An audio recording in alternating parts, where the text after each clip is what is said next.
Thank you very much. Thank you very much, everybody. And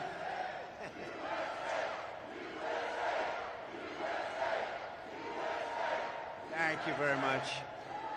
A very big hello to North Carolina, special place. You saw the other day my little granddaughter, she's named Carolina. There's for a reason, because Lara, her mother is from here, and she's doing a fantastic job, a fantastic person. So it's great to be here and great to be back in this beautiful state with thousands of proud, hardworking American patriots, which is what you are. I want to thank very much Glenn Mosack and everyone at the Mosack Group for welcoming me today. This is a beautiful, fantastic place. And I must tell you, Glenn is the owner and the boss and all of that, and he grabbed me as I'm coming up. He grabbed me, "Sir, I want to just tell you something." He said, "Before tariffs, when you put those tariffs on, this was just a dead, empty building. It wasn't functioning. And you put those tariffs on, and now we're a manufacturing powerhouse." He said they were only importing product. Now they're making product, and they're making a lot of it. You see a lot of it here. That's a lot of product. And I really, I know that. I've known that for a long time, and that's what we're going to be doing on a much, much larger scale. And our congressmen that are here and senators, a lot of people here, I'll just introduce a couple real fast, but I just want you to know that I couldn't have been more beautifully greeted when Glenn said that, because I've been trying to explain that to people. They don't understand it, but this was he called it an empty hulk, and now it's a thriving business. We're also joined by, thank you very much. We're also joined by congressional nominees. Mark Harris is doing fantastically well. No relation to Kamala Harris, I don't assume. No, he's not. No, I don't think so. You're doing very well. You're doing better than she is, I can tell you that, in the polls. And Pat Harrigan. Thank you. Good luck, Pat. I heard you're both doing great. And of course, North Carolina GOP Chairman Jason Simmons, who's a fantastic job. I heard we had a great poll this morning. That was good. We're doing well. We've won North Carolina twice, and we got to win it one more time. And we win North Carolina, we're going all the way. Perhaps we go all the way anyway, but this is a very important place, a very important state, and I love it. And as the expression goes, we have family here, and we really do. I also own a big enterprise down the road at Lake Norman. Does anybody know of what I have? And it's been very, very successful. Trump National has been great right on Lake Norman, which is so beautiful.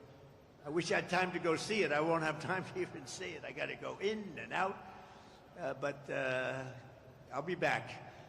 As you know, there have been 2 assassination attempts on my life that we know of, and they may or may not involve, but possibly do, Iran.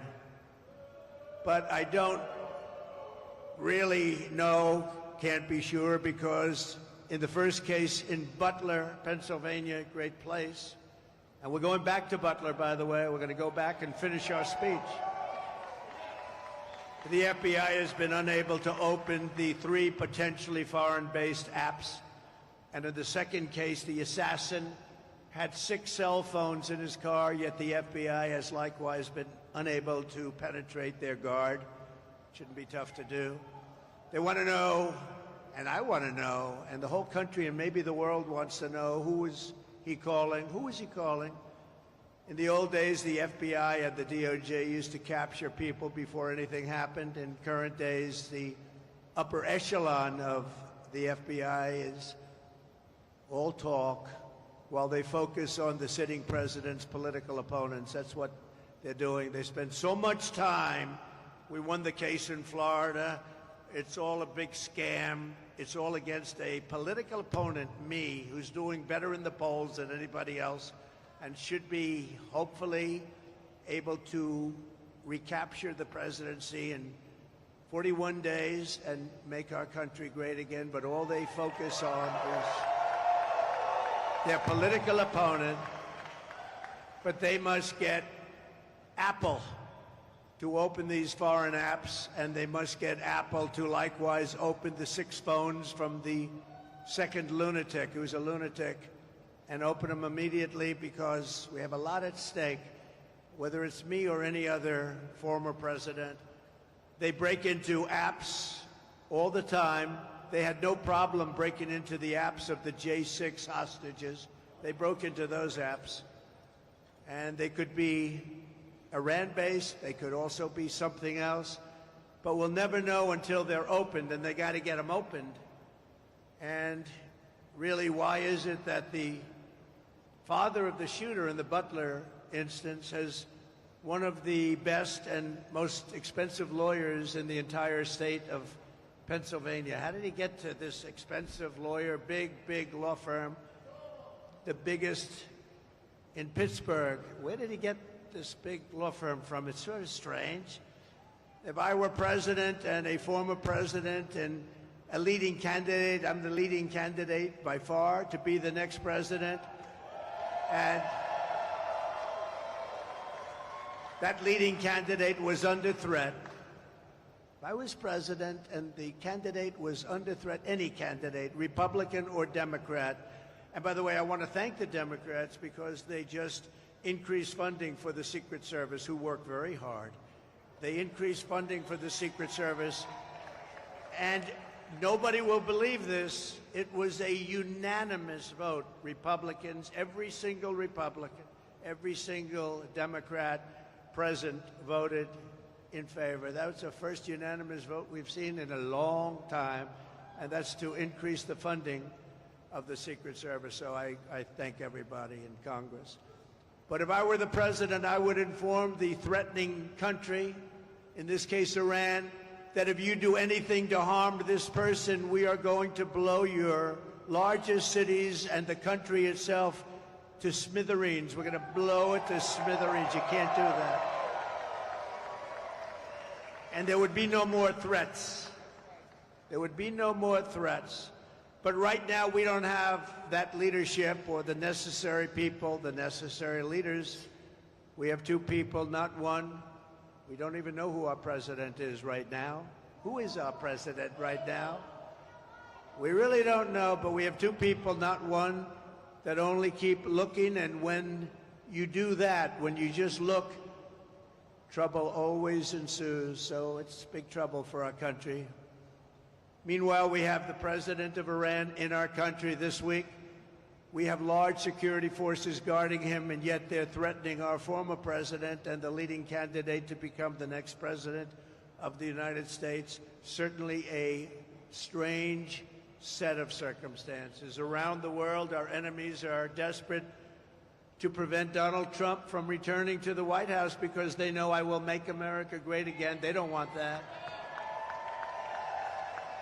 4 years ago, our country was feared and respected, and our country will soon be feared and respected again. We have to have that.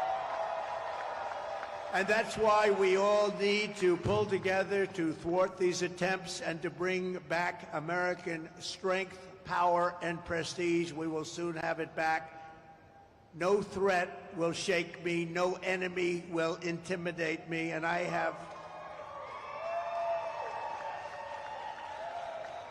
have never been more determined than I am today, and I will never back down in my fight to make America great again, which is what we're doing.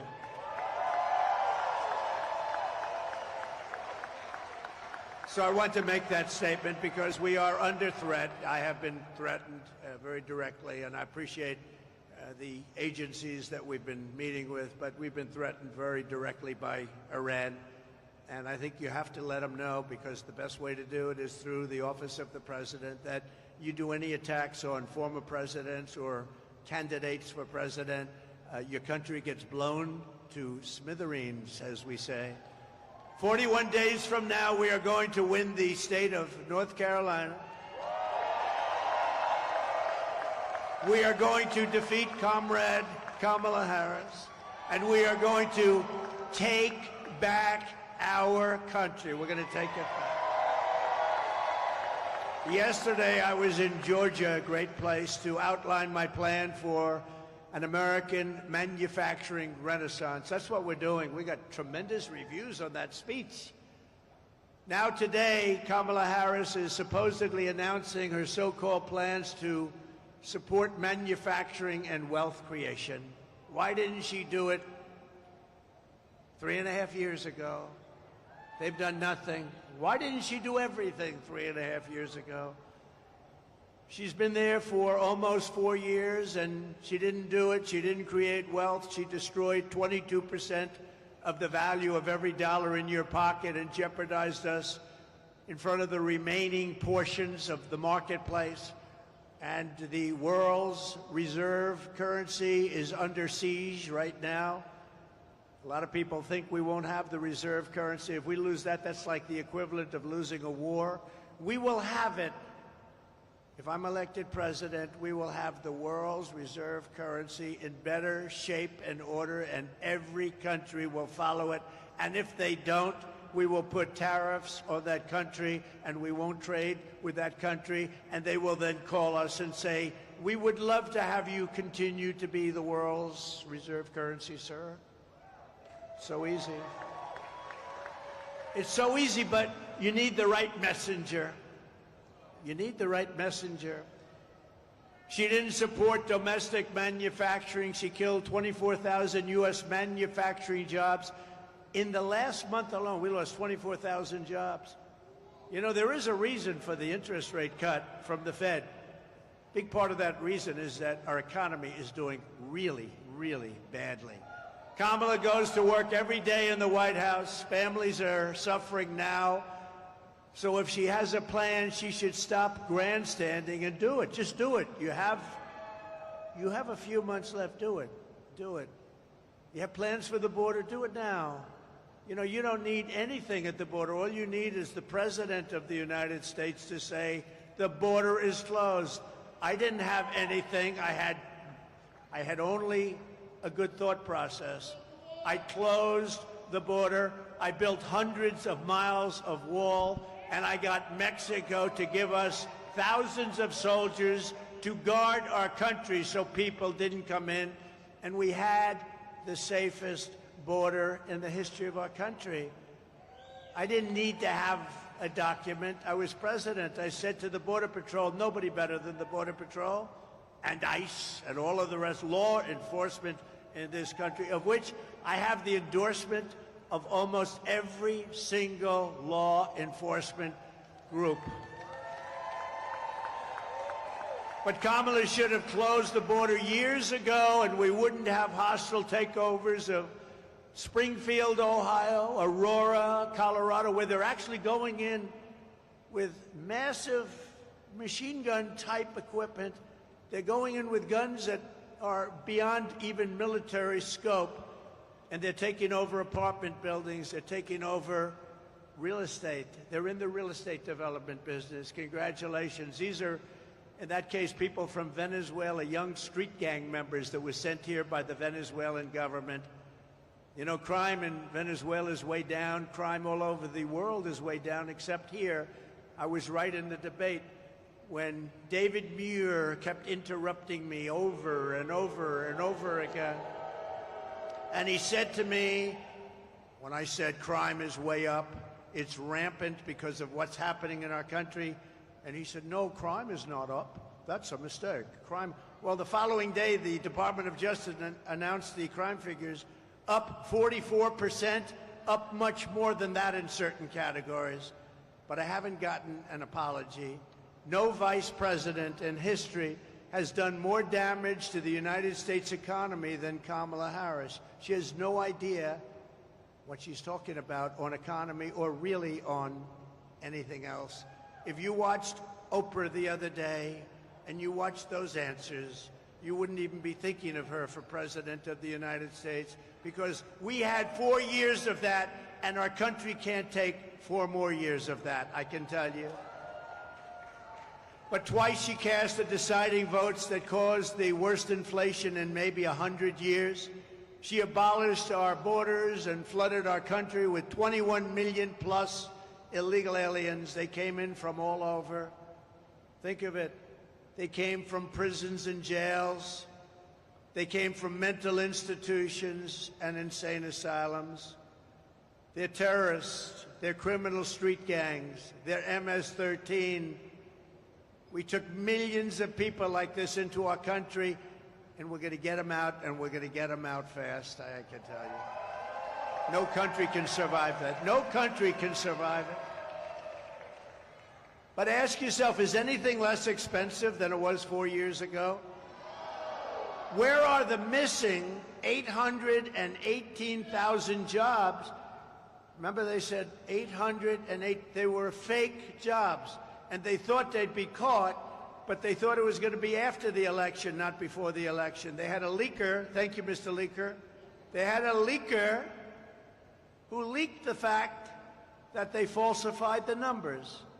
Nobody talks about it. The press refuses to write it. We don't want to hear Kamala's fake promises, even something like she worked very long and hard hours over French fries at McDonald's. She'd never worked at McDonald's.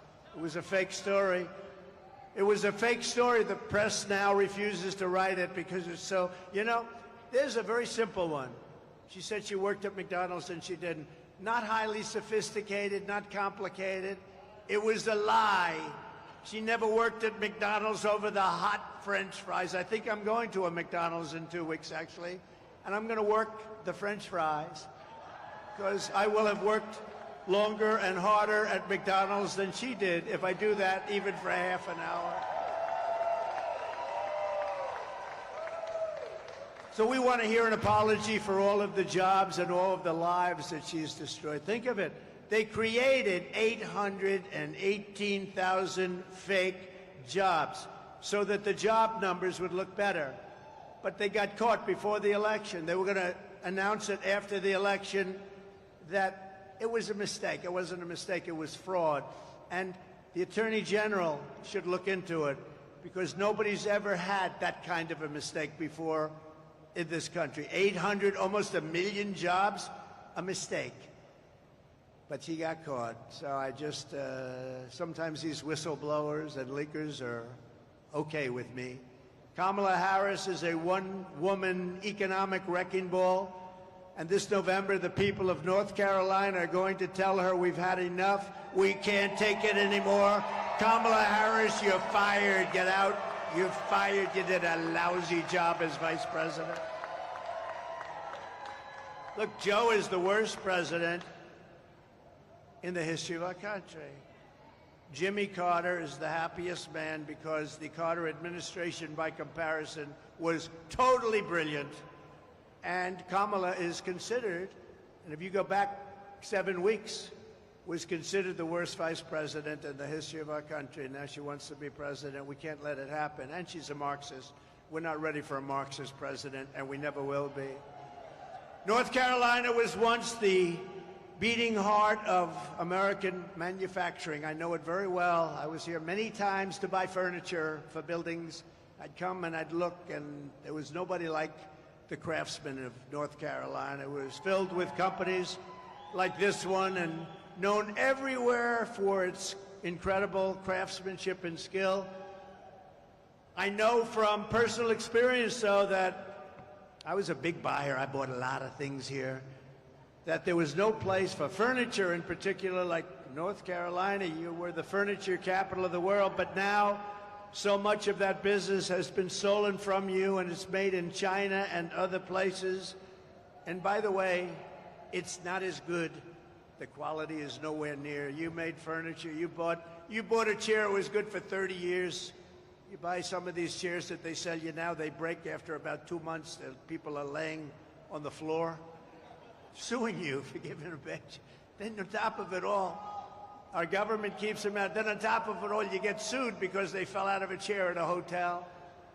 Boy, oh boy, you made the best product. You made the best furniture. After the twin betrayals of NAFTA, which I ended, and China's entry into the WTO, World Trade, North Carolina lost over 300,000 manufacturing jobs quickly, including 60% of its furniture manufacturing jobs, and that number was going up until I came along. No one in Washington ever cared until me. In 4 short years, I ended NAFTA, the worst trade deal ever made, and replaced it with the USMCA, considered the best trade deal ever made, kept you in business. And I stood up to China like never before, including by imposing a 22% tariff on all Chinese furniture imports, saving the North Carolina furniture industry, what was left of it, because when I got there, you were in bad shape.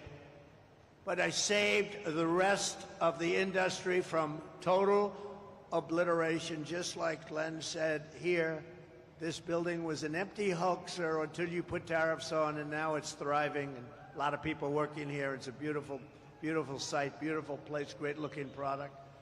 Almost overnight, we reduced Chinese furniture imports by 25%. And I just want to say to North Carolina, you're welcome. Get out and vote for Trump. That's all I ask. I don't ask much.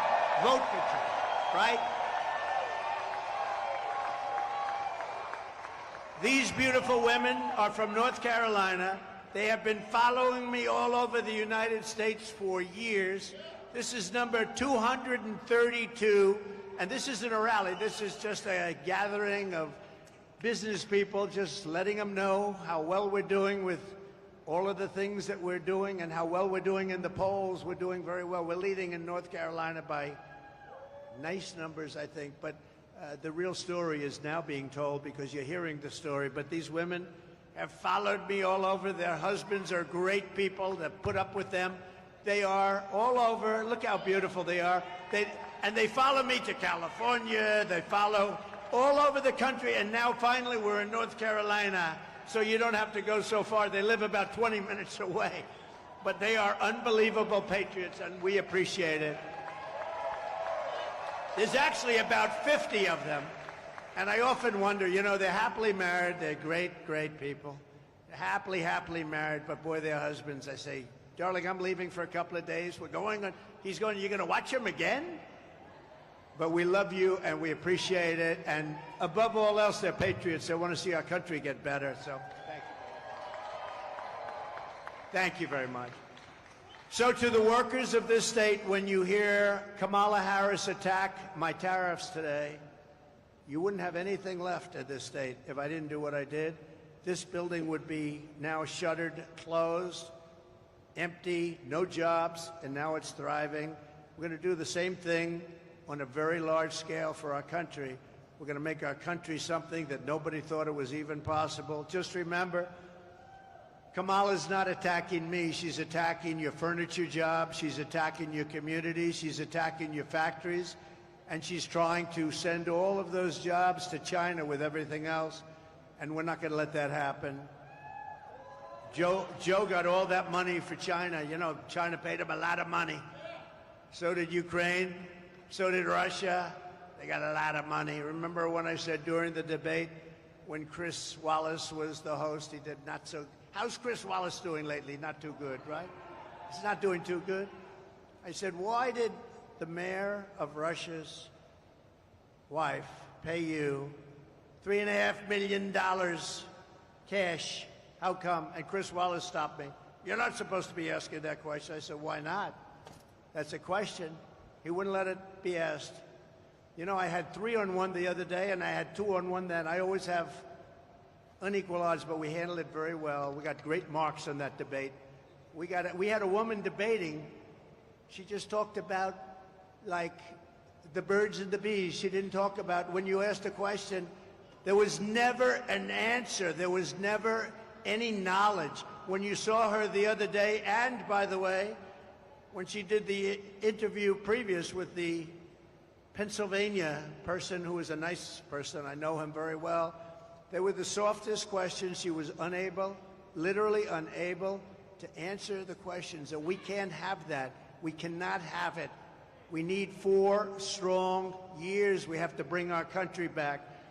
Under my plan, American workers will no longer be worried about losing your jobs to foreign nations. Instead, foreign nations will be worried about losing their jobs to America. You've never heard that before. And you've never heard that before, I don't think.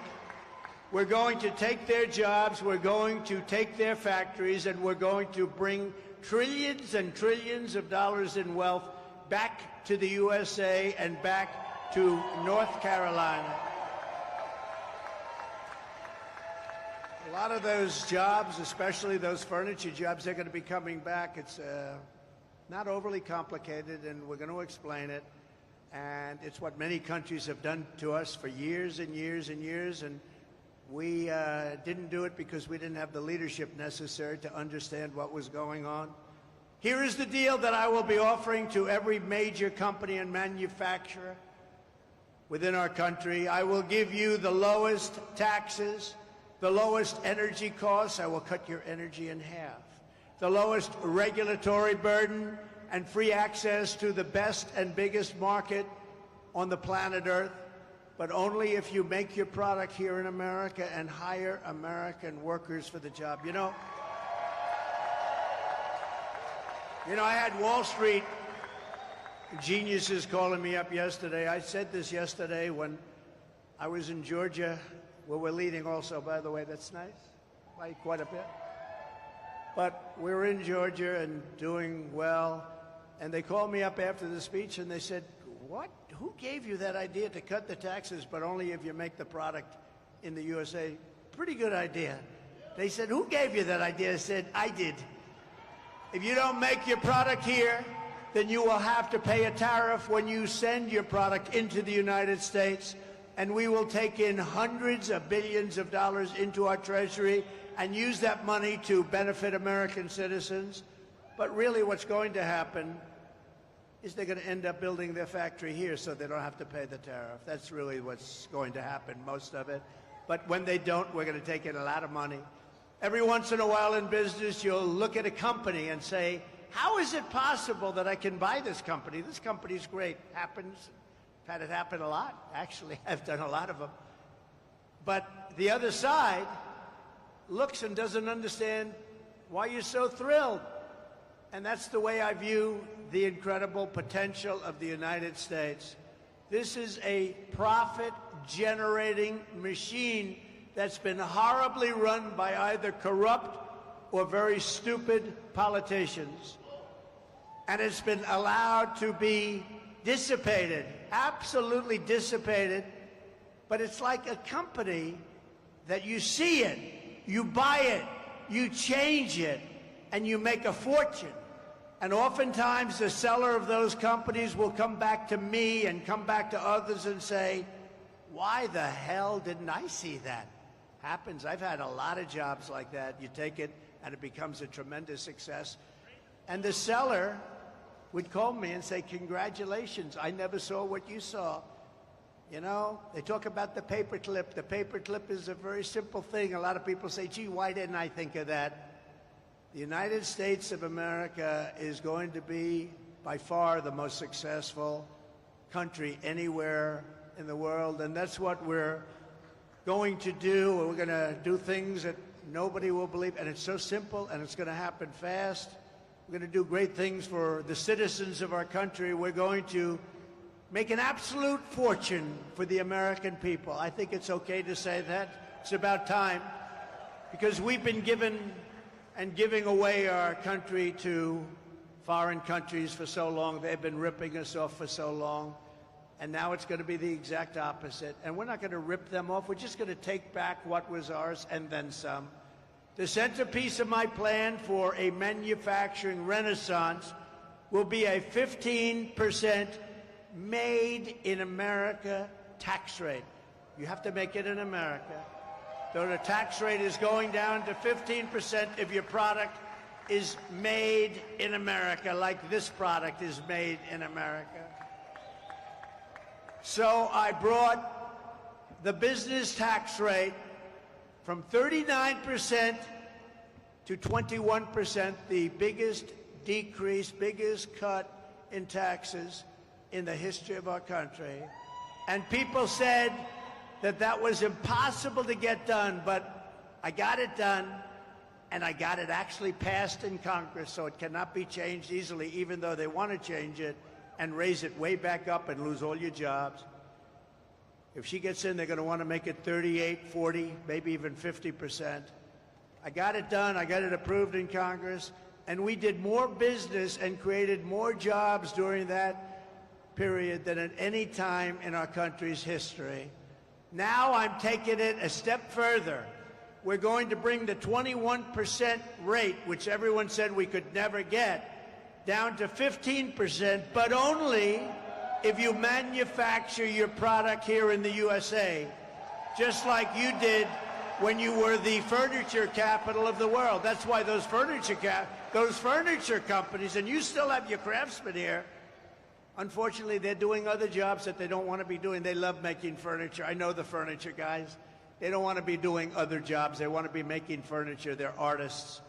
Those people are going to be coming back into the furniture business. Then, next, I'm imposing tariffs on your competition from foreign countries, all these foreign countries that have ripped us off, which stole all of your businesses and all of your jobs years ago and took your businesses out, so that now they won't be able to compete with North Carolina or businesses in any other state in our once great country, soon to be greater than ever before country.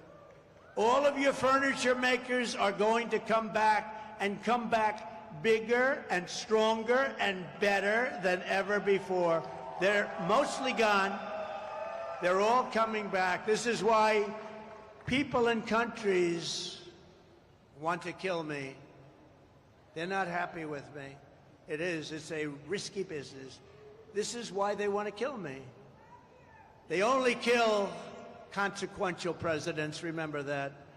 But this is why, if you're one of the countries that's affected, you're not happy with what I'm saying. When they used to say they like Barack Hussein Obama, of course they do, because he did nothing to help us. When they like Biden, who doesn't know he's alive, of course they like him, because he does nothing to bring your businesses back. He lets the world rob our country, the robber barons. He lets them rob and steal from our country, and most importantly, he lets them take our jobs. U.S.-based manufacturers will also be able to write off 100% of the cost of heavy machinery and other equipment in the fiscal year. So you got the greatest thing in the world. You're going to have protection from them coming in, because we're going to put on from 50 to 200% tariffs. You're going to be protected. Your companies are going to come in. They're going to pay a low tax rate and a really low tax rate if they make their product in America, which is what we want to do, because we're creating jobs like no other country would be able to create jobs. By contrast, listen to the deal that Kamala Harris is offering to companies to keep jobs in America.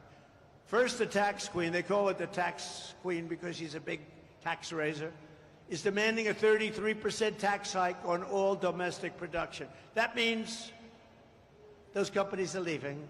That's all it means. You know, these are companies that are smart, and they owe it to their shareholders or their families or whoever owns the company. They'll leave. They have to leave. So she wants to increase their taxes. They're already leaving, and she wants to increase. That means they're gone. Do we agree, North Carolina? The ladies of North Carolina agree. That's not a tough one, though. You've had tougher questions than that. No, she wants to raise the taxes on businesses, so now they can all leave. Next, she wants the largest capital gains tax in the history of our country. And then she is promising a brand new wealth confiscation tax, or unrealized capital gains tax. In other words, unrealized. You know what that means? That means, you know, a lot of people are rich, but they don't have cash because they're spending it in their business and other things. That means they're going to have to sell their business in order to get cash, because she's taxing you and you haven't done anything. The only one going to make a lot of money are going to be the appraisers, the accountants, and the lawyers. that will drive our country into a depression like in 1929. In addition, Kamala is shutting down power plants nationwide, causing electricity prices to soar by more than 100%. You know, your energy costs are much too high right now. And she's going to be lifting them by at least 100%. And she'll close down all fracking and all fossil fuel development. She's been saying it for years. So she had 15 different policies that she's changed. And over the years, I've been, you know, into politics, but mostly on the other side, like writing checks for politicians. Campaign contributions, extremely legal. But I've been on the other side, campaign contributions. And I've seen on occasion a politician make one change in policy, maybe two. She's made 15. She wants to confiscate your guns. She wants to do this. She wants to that. She wants absolutely there will be no fracking. She said it all over the place. You got to see 2018, 2019, there will be no fracking in this. Now she's saying, oh, fracking would be fine. She was in charge of the defund the police movement. You know, she's a radical left person. Her father is a Marxist professor. He teaches what his daughter is now trying to teach you. No, we don't want Marxists to be running our country because it's a short way to, we passed socialism. We never had socialism. I always said, we will not ever be a socialist country. And I was right, because they skipped socialism. They went down to communism. I was right. Got to keep myself right. No, we skipped socialism. This is unbelievable that this woman is running. She's a communist. Her views are communist. She destroyed San Francisco. The greatest city in this country 15, 20 years ago was San Francisco. She destroyed San Francisco as DA. She destroyed California as the Attorney General. She was Attorney General of California. She destroyed it. Most beautiful place on earth. Best weather, beautiful ocean, and everything. And now you look at it, look at what it's done. And Newsom, Gavin Newsom, has done a terrible job. He's a terrible governor. She's destroyed it, and she'll destroy the United States of America if she becomes president. And all those things that she wanted, you know, a politician always goes back to where they came from. Defund the police. Think of it. She headed up defund the police for years. She was one of the originators of defund the police. Anybody that wants to defund the police and is a party to that even for one day has no right to be the President of the United States. Right? Under my plan, we will cut energy and electricity prices in half, not only for businesses, but for our great young ladies from North Carolina. Your prices, they're pretty rich people, I think. I don't think it's going to matter to them, but it's going to matter to a lot. Will cutting the energy prices mean anything to you ladies? Still good, right? It's money. But we're going to cut it in half, not only for your businesses, but for everybody. Within 12 months, we will double our electricity capacity to compete with China and other countries on artificial intelligence. You know, people don't know the AI, artificial intelligence, is a big thing. Everybody wants it. China's already building massive electric plants. To be able to compete, you need more than double the electricity that you already have in this country, or you can't compete. It is an electricity-eating monster. And we're going to be able to do that, and we'll be more than able to compete. We're going to be able to get it done, but not if somebody else is president. It'll be a disaster. To slash burdens on workers and businesses, we will cut 10 old regulations for every one new regulation. So I cut more regulations during my 4-year term than any other president in history during any term. And we're going to keep it going. Some of them have been put back by Biden and Harris. And to the auto workers of our country, we love you. I am pinpointing you for greatness. China is right now building major auto plants in Mexico. They didn't start them with me. They knew that it wasn't going to work with me. As soon as I left, they started building. And they think they're going to sell their cars into the United States and destroy Michigan, South Carolina, North Carolina, Georgia, a lot of other places where they make autos or auto parts. And it's not going to happen. We will put a 100% tariff on every single car that they want to come across our border, and tell them only that they'll get rid of the tariff under one circumstance: if you build your plant, not in Mexico, but into the United States, and use our people as your workers.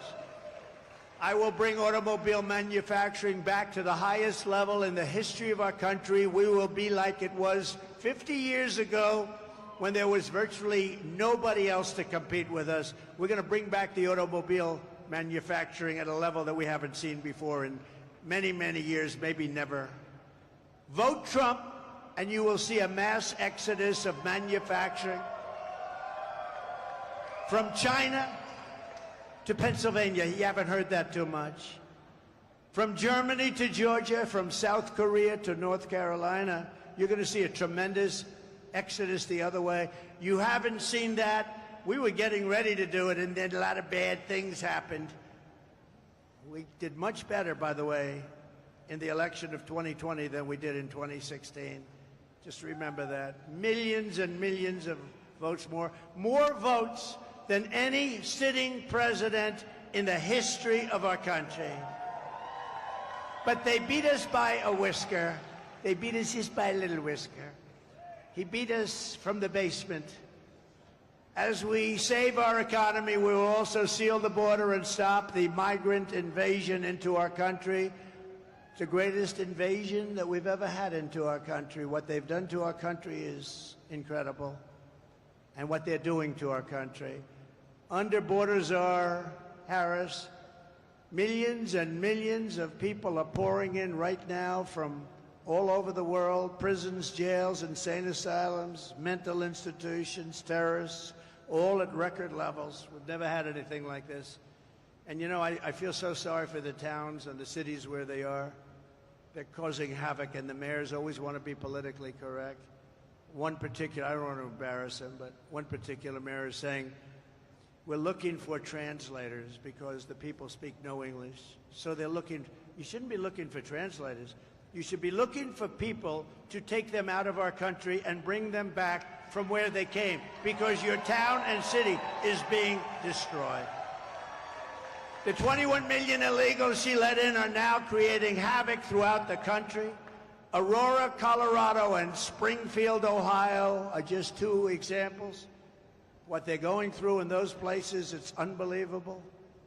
I mean, they're literally taking over those towns. They're taking over hundreds, those are 2 years, hundreds of towns and cities throughout our country, including the big ones. Look at New York. All of the people, what's happened to the quality of life. The quality of life is a whole different deal. Chicago, take a look at what's happening in Chicago. Look at LA. Look at what's happening in Los Angeles. They're taking over your cities, your big ones, your small ones, your towns. It's not sustainable by anybody. Yet after almost 4 years, Border Czar Kamala Harris has reportedly decided that for political reasons, that it's finally time for her to visit the southern border. So think of it. She was the border czar for almost 4 years. She's never been there. She went to one little area, but it was, I'd like to go there too with our great First Lady and have a nice lunch. This was not the border that she should be looking at. I can tell you the real border because I've been there many times. She finally went after almost 4 years, and the reason is because her polls are crashing. She's not doing well because I don't believe the people of this country are stupid. I think they're very smart. And you're not going to let her ruin this country like she did San Francisco or Los Angeles. She ruined the entire state of California. She's trying to con the public, but remember, she is the one who terminated Remain in Mexico. I had a policy. It was not easy to get.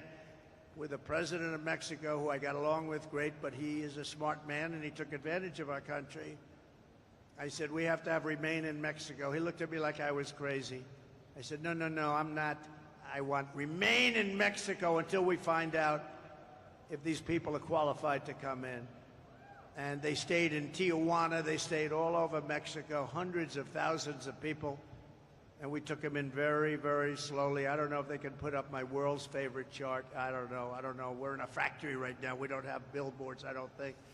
But the greatest chart, I love that chart because that chart saved my life. It was a chart on immigration. There was a chart on immigration, blue, gold, and red. I love it very much. If I didn't have that chart, I probably wouldn't be speaking to you right now. But it shows basically that we had the best and lowest immigration numbers, and that included drugs and human trafficking, a lot of other things that we've ever had in the history of our country. So Remain in Mexico. They canceled our asylum agreements with Central American nations, ended Title 42, a very important program, implemented nationwide catch and release. I had catch and release, but I catch and release in Mexico. We catch and release into the United States, never to see these people again until they murder somebody, and then we see them. And we allowed them, through absolute stupidity, to destroy the very fabric of our nation. Millions of people were allowed to come in totally unvetted, totally unchecked, from places unknown. I was with Tom Homan recently. He told me that the last check was they came in from 168 different countries. Most people don't even know there are that many countries. Actually, there are quite a bit more than that.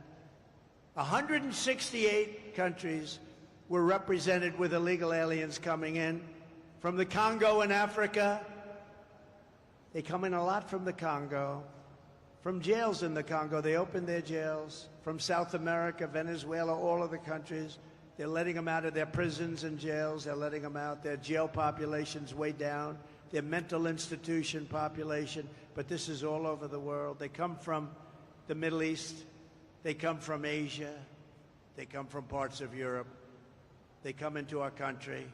Many of them are major criminals, murderers. When Kamala speaks about the border, her credibility is less than zero. I hope you're going to remember that on Friday when she tells you about the border. Ask her just one simple question. Why didn't you do it 4 years ago? Why didn't you do it 4 years ago? They've got very little time left, thank God. Very little time left. Why? That's all you have to do. I give this to the fake news media because they don't cover it properly. They don't even talk about the border. Say, why didn't you do it 4 years ago when you first came in? Why are you waiting 3.5, almost 4 years? Kamala's migrant invasion has particularly devastated the black community and the Hispanic community, including all of the people, the jobs, what they've done. The jobs are going to illegal migrants that came into our country illegally. Our black population all over the country, our Hispanic population, are losing their jobs. They're citizens of America. They're losing their jobs. Most of the jobs that were created in our country, and all of the jobs, almost all, were bounce back. They came from me. Bounce back. Every pandemic has a big bounce back at the end of a pandemic, and we had a very quick bounce back, and we did a great job on the pandemic. Never got the credit I got for the military. We rebuilt it. We beat ISIS very quickly, very rapidly. They said it was going to take 5 years to beat ISIS. ISIS was defeated in 4 weeks. Our military is great. And outside of some of the people on the top, I know every one of them, outside of those people, our military is not woke. You could put some of these people into a room and scream at them for 2 years and they'd walk out of that room, they wouldn't be woke. We have a great military, and they proved that with the defeat of ISIS. So last month, American-born workers lost 1.3 million jobs. This is last month. And of the 1.3 million jobs, migrants, illegal people that came in illegally into our country, got 635,000 jobs. They got more jobs than anybody else. The black population and the Hispanic population is being devastated by Biden and Kamala Harris, by these millions of people that are coming into our country. And unions will be next. You watch. The unions are going to be devastated by this. And I've been right about everything. You know, they have a hat. Trump was right about everything. I actually was right about everything, right? In the Republican Party, which has become the party of common sense, we believe that American jobs should go to American citizens, not illegal aliens. We believe that strongly. And that's one more reason why we begin the largest deportation operation in American history, starting with the criminals, the murderers, the drug dealers, the people from prisons. We're going to get them out of our country. We're going to get them out fast. The terrorists. We have record numbers of terrorists. In 2019, Border Patrol reported not one terrorist came into the country under the Trump administration. I don't even believe that could be possibly correct. But that's what they say, 0. Over a period of years, they said 11 came in. Let me tell you, right now, we have more terrorists coming, thousands, coming into our country than we've ever even thought possible. And these are rough terrorists. These are the real deal. And only bad is going to happen. Starting on day one, we will end inflation and make America affordable again. We will have no tax on tips, no tax on overtime, and no tax on Social Security for our great seniors who have been devastated by inflation. Our seniors have been devastated by inflation. We're going to have no tax on Social Security for our seniors. If any senior doesn't vote for Trump, we're going to have to send you to a psychiatrist to have your head examined. And while working Americans catch up, we're going to put a temporary cap on credit card interest rates at 10%. People are paying 22%, 25%. It's not fair. We're going to put a temporary cap at 10%. I will settle. The war in Ukraine, oh, what a problem, what a horrible. This is a war that would have never happened. October 7th in Israel would have never happened. But I will end the chaos in the Middle East quickly. And I'm the only one that's going to do this. We have never been so close to World War III as we are right now. We are so close. I will be sure that World War III will not happen. I'm the only one can say it won't happen. But you're very close, so that'll be a war like no other, because I always say it's not going to be two tanks, which, by the way, our country wants to convert to electric. I'm not going to let that happen. They want electric tanks. They don't work well. The battery size is so big, you're going to have to pull a trailer behind the tank. No, can you believe this? They want electric tanks. They don't care. They want to have a nice, free, beautiful for the environment as we blast our way through countries. These people are crazy. They're crazy. You know, they want electric trucks, even though a diesel-fueled truck can go from New York to Los Angeles with plenty of fuel left over. An electric truck, which weighs 2.5 times as much because the battery is so heavy, which takes about half of the payload, in addition to the battery itself, takes half of the payload. It has to stop approximately 6 to 7 times. In the Midwest, you just saw Biden, they built battery chargers, 8 of them. They spent $9 billion on 8 chargers. It's not going to work. And I'm all for electric. And I like Elon Musk. Elon gave me a tremendous endorsement, a very heartfelt endorsement. He feels that if I'm not elected, this country is finished. And he makes a great car, Tesla. He makes a great, great car. But you know what? If people want a Tesla, I think it's great. But they also want to have gasoline-powered cars, which is an advantage for our country because we have more gasoline than any place else. We have more liquid gold under our feet than any place else. If they want a hybrid, and nobody understands that better than Elon Musk, and he makes a great product, but not everybody wants that. They want to have choice. These people want you to go all electric within a very short period of time. Will never work. It'll never be accepted, and it's not being accepted. I will terminate that mandate on day one. Look at the war in Ukraine, and I think it's something we have to have a quick discussion about because the president of Ukraine is in our country, and he's making little nasty aspersions toward your favorite president, me. But take a look at the war happening right now in Ukraine. It would have never happened if I were president to start off with. And there didn't even have to be a settlement. It wouldn't have happened, period. Russia wouldn't have gone in. I spoke to Putin about it a lot. I got along very well with Putin. I spoke to him a lot. You know, I was the one that ended the pipeline, Nord Stream 2, in Europe going to Germany. And he said that was a bad thing. That was the biggest job. Then they say how nice I was to Russia. No, I wasn't nice, but we got along. We had a good relationship, which is a good thing, not a bad thing. But what's happening in Ukraine is a very serious matter. Let's say we did settle, and a deal would have been made with Russia years ago, 3 years ago, before it all began. And we could have made a deal easily. Could have made it easily. If we had a president who was intelligent, we could have made a deal easily.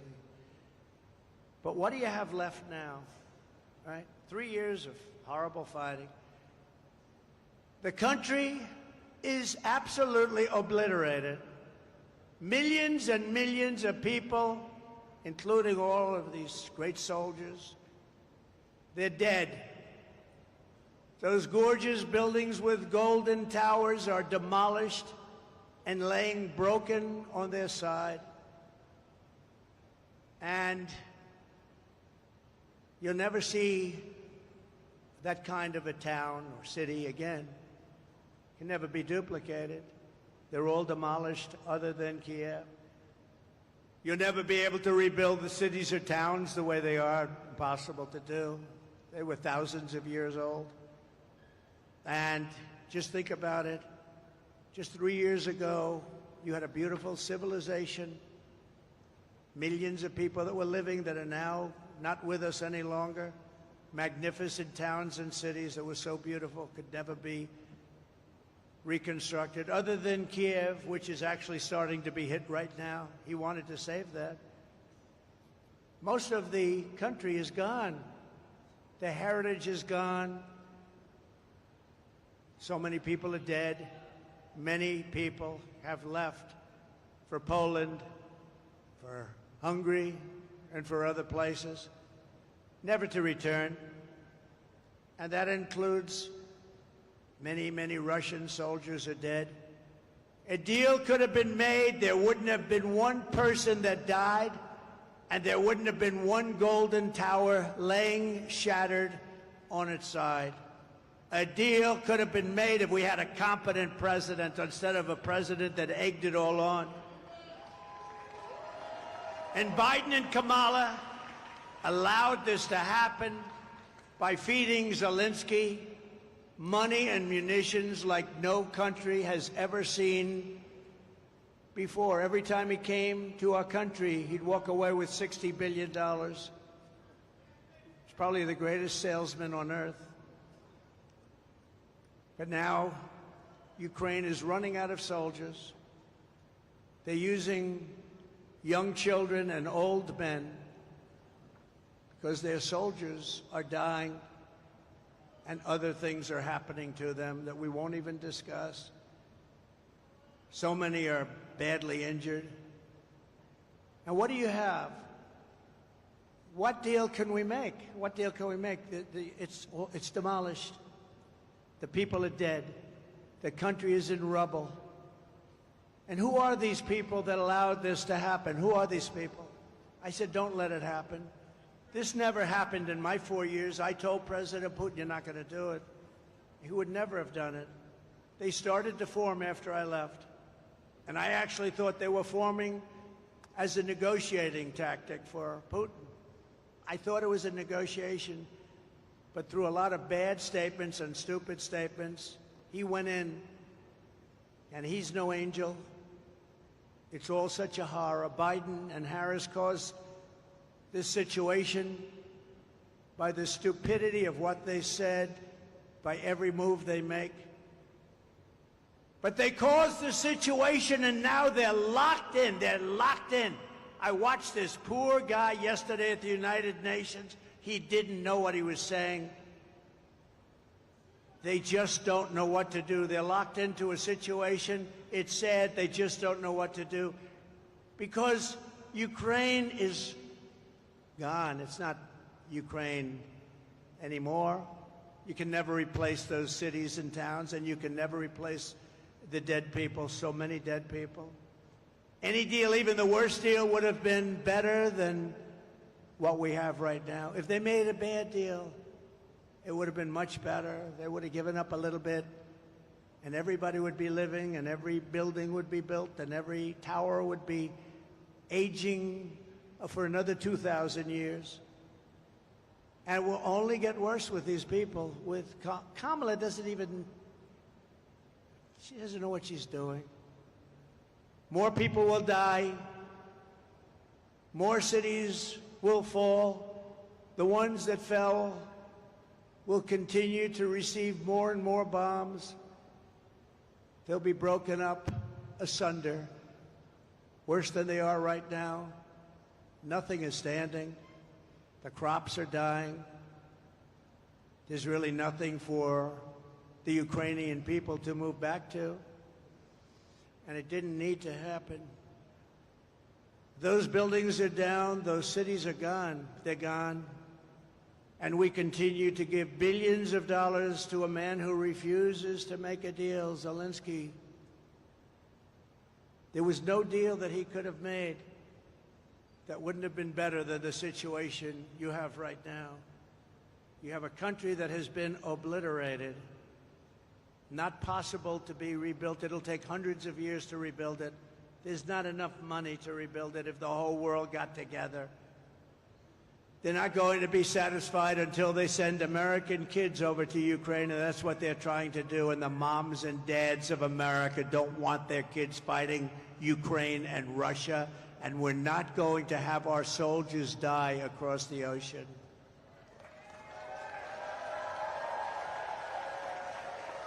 I will restore, as I did for 4 years, the only president in 81 years, they say, no wars.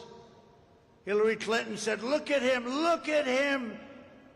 He'll immediately start wars. No.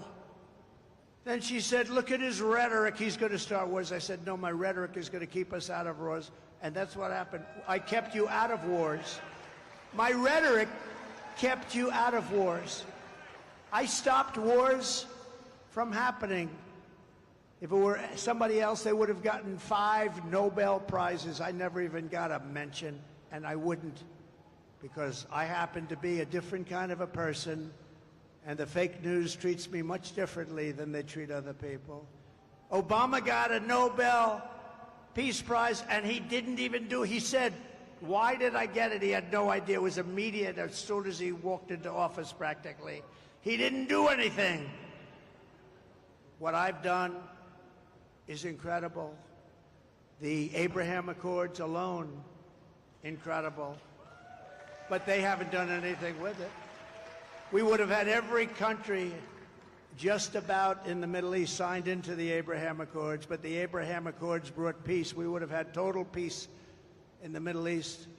But I don't care about that with the Nobel Prize. I had so many people, you should get the Nobel Prize. I said, don't worry about it. They don't get the Nobel Prize to certain people.